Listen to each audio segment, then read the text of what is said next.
Friends, this story is set in the future. Far away in an unknown place, two men are traveling together in a small boat. Everything feels calm. Suddenly, one man senses danger. In fear, he says only one thing: "They are coming." Then, without explaining anything, he starts braking the boat on purpose. The other man is shocked and terrified. As the boat sinks, both of them jump into the river, where many dead bodies are already floating. So who were these two men, and what were they so afraid of? We will find out in today's story. Before the story really begins, there is something important to understand. The makers of this movie play with our minds. Many parts of the story are left open, so the meaning feels deep and hidden. That's why you need to listen carefully. The story begins in the future. We see a doctor doing medical tests on a small girl. During the test, her DNA sample is checked, but she fails. This test is part of a selection system. In this world, food and water are extremely rare. Famine has spread everywhere. Big corporate cities allow only certain people to live inside their walls, only those whose DNA is completely clean, with no genetic problems. Even crops are no longer grown naturally. The land is dry and dead, so seeds are created inside laboratories. The people inside these cities still want full control over humanity, but the end of mankind is slowly coming. All this destruction is caused by human greed and the desire for power. Humans have damaged nature so badly that even insects are almost gone. Rain still falls, but it is mostly chemical rain. Clean water is so rare that people now boil this chemical rain just to survive. Humanity is desperately searching for one real, natural seed. If they find it, they might be able to grow food again and save the future. But finding such a seed is almost impossible. Outside the city gates, parents pray that their child will pass the DNA test and be allowed inside the corporate city, where life is safer. Those who fail are sent back. As one rejected family leaves, a child sees artificial crops growing inside the city and runs toward them out of curiosity. But high-voltage electric fences instantly burn the child to ashes. This moment shows how valuable food has become, more precious than gold. The electric fence is not just protection, it is a symbol of discrimination. Only people with clean DNA are allowed inside. Everyone else is pushed outside into a place called the deadland. Here, doctors are not just healers. They decide who gets to live and who does not. Inside the city, we meet a man named Errol. He is a scientist studying artificial crops and collecting data from them. But these crops are not real. They are genetically made. Errol is worried because the crops are unsafe to eat. Once again, his experiment has failed. The city is filled with chaos. A harsh system has taken control, and people are left to suffer on their own. When Errol reports the failure to his boss, the boss becomes furious. He shouts that they are scientists in name only, unable to create even one real seed after so many years. In anger, he says there was once a man who could solve this problem, a doctor who had written a thesis about it, but the leaders ignored him. That doctor disappeared long ago, and no one knows where he is now. His name was Dr. Seml. Even today, most doctors believe Seml's ideas were foolish. Who Dr. Seml truly was, and what his ideas really meant, you will discover as the story continues. Now, Errol decides that he must learn the truth about Dr. Seml. While searching for clues, Errol visits a plant-growing laboratory and asks one of the doctors about Seml. The doctor tells him that Seml worked there many years ago, but one day he suddenly disappeared. No one knows where he went. The doctor also adds that some people once saw Seml leaving his daughter behind and walking alone toward the deadland. He then explains something more tragic. Dr. Seml had built a secret laboratory inside his own house to continue his experiments. One day, a fire broke out in that house. In the accident, Seml's wife died, but his daughter survived. So there is a chance that his daughter might know something about where her father went. After this, Errol travels by subway to the poorer part of the corporate city. Here, people live in terrible, homeless-like conditions. In this area, Errol works with a man named Andre. Together, they run a hidden laboratory. In this lab, they experiment on plants and animals, trying to modify DNA to create real seeds. But Andre tells Errol that every experiment keeps failing after a few attempts. Nothing lasts. Hearing this, Errol feels defeated. He then asks Andre about Dr. Seml. Andre says that if Seml ever officially worked in the corporate city, then his records must exist in the city archives. Errol immediately goes to the archive station. Inside, thousands of animal and plant species are preserved. From the section that contains records of doctors, Errol finally finds Dr. Seml's address and goes straight to his house. When Errol enters the house, he sees that the roof is badly burned. Inside, he finds Seml's daughter sitting alone. She is the child who survived the fire, and her skin is still badly scarred from the burns. Errol notices something strange. She is quietly learning a language that he has never seen or heard before. Errol asks her about the language and about her father, but she does not reply. She just keeps staring at him in silence. As Errol turns to leave, the girl suddenly speaks. She says only one line, follow the wheat grain. Then she goes back to what she was doing. Errol understands nothing. He leaves the house completely confused, with no clear direction. Now only one option remains: to go underground. The underground parts of the city are dangerous places where essential goods are traded illegally and secret deals happen all the time. Here, Errol meets a man named Leon, a person who knows everything that happens in the city, but knowledge is never free. Errol gives Leon a hybrid engineered insect, one of the last surviving insect species on Earth. This also shows that Leon has an obsession with collecting rare insects. In return, Errol asks about the route to the deadland. Leon is the only person who knows how to enter the deadland without being killed by the electric poles. Leon warns Errol that once he enters the deadland, he will be completely alone. However, he also tells Errol that a girl named Alice will help him, both to enter the deadland and to find a way back out. After this, Errol returns to his home. There we see that a strange wound has appeared on his stomach. To keep it under control, he injects himself with medicine regularly. In this future world, natural food is gone, and because of that, the human immune system has become very weak. Most bodies can no longer heal themselves properly. Later, Errol sits near his window and watches an old interview of Dr. Seml on a projector. The interview was recorded many years ago. In it, Seml warned humanity not to interfere with nature. He spoke about growing crops from real grain seeds, not artificial ones, but no one listened to him. Soon after, he left his daughter behind and disappeared into the deadland. Friends, this shows a clear truth. In the future, humans may have wealth and advanced technology, but what is the use of it when there is no real food to eat and no healthy soil to grow it? Living only on lab-made food has weakened even the human immune system. The next day, Errol meets Alice, the woman sent by Leon. She quickly realizes that Errol plans to take Andre with him into the deadland. She warns him that she can send only one person because taking two is extremely dangerous. Errol insists anyway. Alice replies coldly, "If you want to die, then die. Just don't blame me later. And if anything happens, don't mention my name or Leon's." After this, the three of them move toward the outer boundary of the city. The main routes are heavily guarded, so they secretly pass through an old village and reach an empty area. There, Alice injects tracking devices into both Errol and Andre, so she can find them if needed. Using special goggles, Alice studies the energy waves of the electric towers. By throwing stones at exact points, she creates a narrow, safe path through the barrier. She sends both men into the deadland. Before leaving, Alice tells them she will return after exactly 5 days. Whatever they need to do must be finished within that time. Now Errol and Andre are inside the deadland. Soon they spot a surveillance drone. If it sees humans, it kills them instantly. Both men run and hide until the drone leaves. Then they check their map, choose a direction, and move forward. Their journey begins. As they travel, they see strange mountains where trees and large plants are almost gone. Only small plants remain, and they are poisonous. Radiation has made the land completely toxic. They stop near a camp below. From a distance, they realize the people there died after eating fish from poisoned water. Errol warns Andre not to touch anything. As night comes, they move a little farther and rest. There, Errol asks Andre why he came into the deadland. Andre answers sadly. Before his birth, doctors tested his DNA. They allowed Andre to stay inside the corporate city, but his mother was sent back to the deadland. For years, Andre dreamed of finding her, but never knew how. That is why he came, to find any trace of his mother in the deadland. For the next few days, both of them keep moving forward in the same direction. They walk through empty land with no signs of life. One day, they come across an old wooden boat. With no other option, they use that boat and travel on the water for the whole day. By the end of the journey, they finally reach a quiet, empty shore. There at last, they meet Dr. Seml. The moment Seml sees them,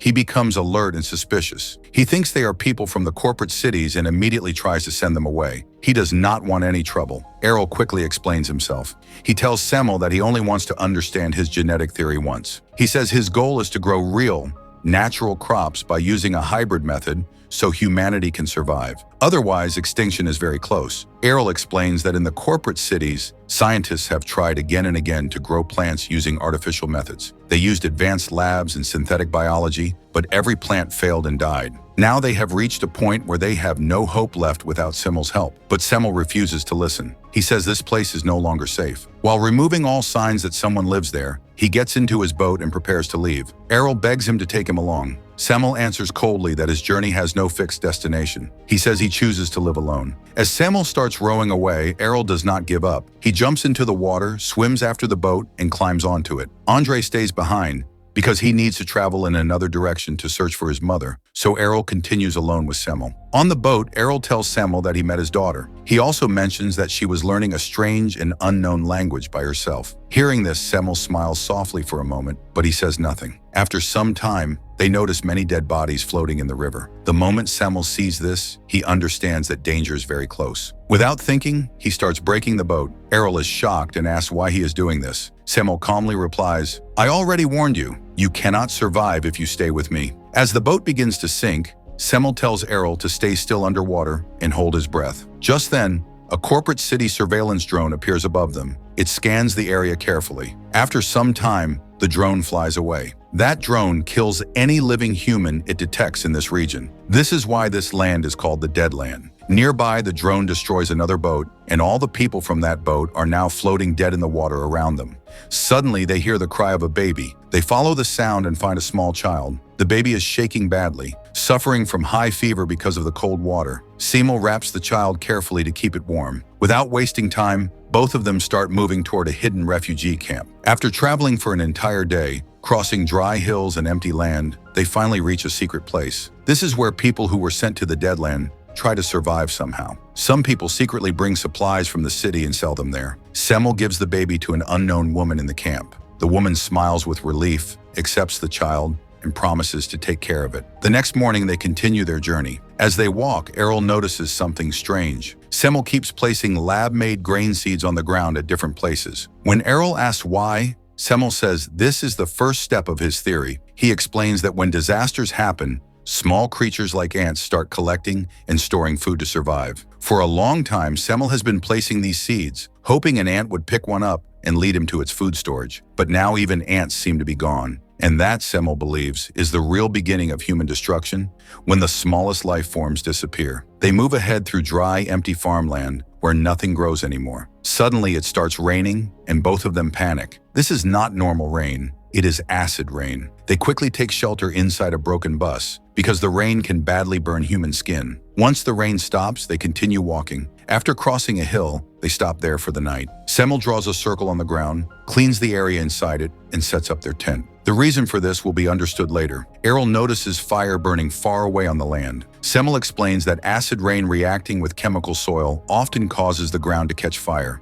He adds that years ago, all soil bacteria were destroyed, making the land toxic. Animals and insects slowly died or escaped, and whatever clean soil remained was taken by corporations into the cities. That night, Seml prepares simple food, lentils and oats made with boiled acid rainwater. This shows how humans have slowly adapted just to survive. The next morning, they erase the circle and continue their journey. After 4 or 5 hours of walking, they reach another mountain path. Seml checks a grain seed he placed earlier. It is still untouched, showing that no insects came near it. A few hours later, they arrive at an old broken house. Seml takes a roll inside. The main room is covered with a black sheet. Seml closes the doors, removes the sheet, and lifts the floorboards. What Errol sees shocks him. Hidden beneath the house is real fertile soil. Seml touches the soil gently. Errol does the same. In this world, this soil is more valuable than gold, and it still holds living bacteria. Errol smells it, feels its coolness, and even rubs it on his body and wound. Under Seml's guidance, Errol fills the soil into bags. Seml speaks like a teacher guiding his student. He says they will take this soil by boat to a place where crops can grow again, a line whose true meaning will be revealed later. They carry the soil out and load it onto a wooden boat near the hill. After some time, Errol becomes exhausted,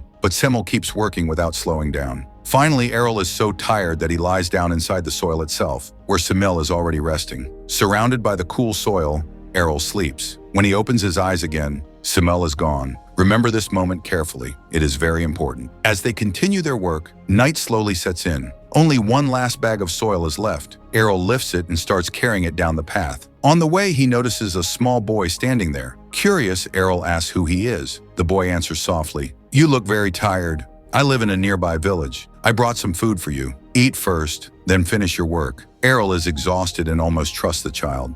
But before he can respond, Seml suddenly appears and puts the boy into a deep, lifeless sleep. The boy collapses to the ground. Seeing this, Errol is filled with anger. Without saying a word, he turns around and walks back toward the house. He spends the entire night sitting there, waiting for Seml to return so he can ask him why he did this. But Seml does not come back. The next morning, when Errol finally sees Seml, he immediately asks, "Why did you kill that child?" Seml looks at him calmly and smiles. He replies, "You will understand later." Then Seml asks Errol to lift his shirt. When Errol does, he is shocked to see that the wound on his stomach has completely healed. Still, Errol keeps demanding answers about the child. Seml remains silent. Instead of explaining, Seml quietly walks toward a nearby village, and Errol follows him. As soon as they enter, the villagers see them as strangers and start throwing stones at them. Frightened, Errol hides to protect himself, but Seml does not react with fear. With a peaceful smile, he begins collecting the stones being thrown and uses them to build a wall. While Errol is hiding, Alice suddenly appears beside him. She tells him that 5 days have passed and she has come to take him back. She tracked him using the device implanted in his neck, but Errol refuses to leave and asks her to go away. At this moment, Alice cannot see Dr. Seml at all. The meaning of this will become clear later. Errol returns to Seml and warns him that the villagers are attacking them. He asks why Seml is building a wall and urges him to leave. But Seml only smiles and points toward the wall. When Errol looks through it, he sees something unbelievable. On the other side, there are green trees, open land, and children laughing and playing. In that moment, Seml disappears. Errol slowly closes the wall. From this moment, Errol begins to change. He walks back to the base of the hill and, calmly and without resistance, starts carrying all the soil bags back into the house, placing them exactly where they were before. After returning every bag, he notices something strange. One grain seed is missing. Looking closely, he sees an ant carrying the grain seed that Seml had placed earlier. Errol quietly follows the ant until it reaches its nest. From the surface, the ant's home looks small, but underground it spreads far and wide. Using a simple drawing, Errol understands where ants store their food and begins digging with his bare hands. After some time, he makes an incredible discovery. The ants had hidden grain seeds long before the disaster, seeds from a time when the world was still alive. Some seeds are lab-made, but most of them are old, natural, organic seeds. Now Errol has fertile soil and real grain seeds. With these, a new hope for humanity is born. But does Errol actually use these seeds? The filmmakers do not give a clear answer. They leave this question for us to think about and to imagine what might have happened next. Now let's understand the deeper meaning of these scenes in very simple words. First, the scene where Seml keeps drawing a circle on the ground. This scene is about the human mind and spirituality. It shows a clear idea. If a person wants to fix or clean the outside world, they must first fix what is inside them. Only when the mind is calm and clear can a person act wisely in the world. From another angle, Seml is training his mind. No matter how broken or dangerous the world outside becomes, his small inner space stays safe. His peace does not depend on chaos, fear, or destruction around him. Now let's talk about the second message, the villagers throwing stones. This scene also has a simple spiritual meaning. Whenever you try to do something good, people will question you, insult you, and try to stop you. That is how the world reacts to change. But the lesson is clear. Do not leave the right path just because people oppose you. Stay steady, even when others try to hurt you. The third important scene is the child offering food to Errol. That child was not real. It was a symbol of Errol's own mind. His mind was telling him to stop working, to rest, to choose comfort over effort. This happens to everyone. When a person is very close to success, the mind often creates excuses, hunger, tiredness, fear, or comfort to pull them away from the goal. Seml, acting like a teacher or guide, puts the child to sleep. This means he stops Errol from giving in to distraction. The child looks innocent because such thoughts always feel harmless, but trusting them can make a person quit just before reaching the goal. Now comes the most important and confusing scene, Seml disappearing and appearing on the other side of the stone wall. In reality, Seml had already left when Errol woke up that morning. When Seml appears again later, he is not physically there. He exists only inside Errol's mind. This scene shows how a teacher works. A true teacher guides a student through confusion, protects them from wrong paths, teaches them what they need to know, and then steps away. The green trees, sunlight, and happy children on the other side of the wall represent peace, balance, and truth. Seml moving there means his role is finished. Errol now has to walk his own path. Seml never really entered the village with Errol. He was guiding him from inside, like a voice of wisdom. This guidance breaks when Alice appears. Alice represents reality. She pulls Errol out of his inner world and back into the real one. When Errol understands this difference, Seml disappears forever. This scene tells us something simple but powerful.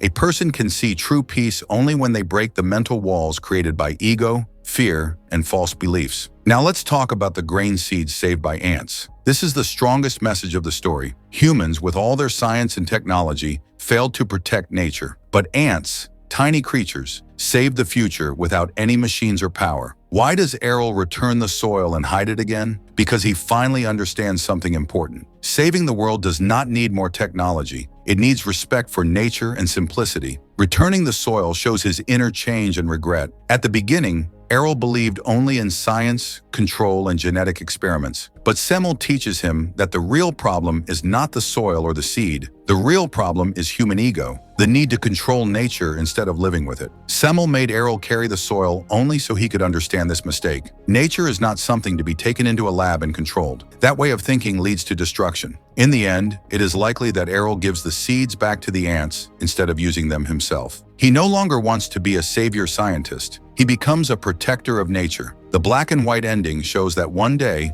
cars, houses, and wealth will lose all meaning. When food, hard work, and nature become most important, farmers, workers, and true humans will matter the most. The final message of the story is simple. Modern technology and genetic control are destroying nature. The future of life depends on balance, simplicity, and spiritual understanding. And with this message, the story ends. Thank you for listening till the end.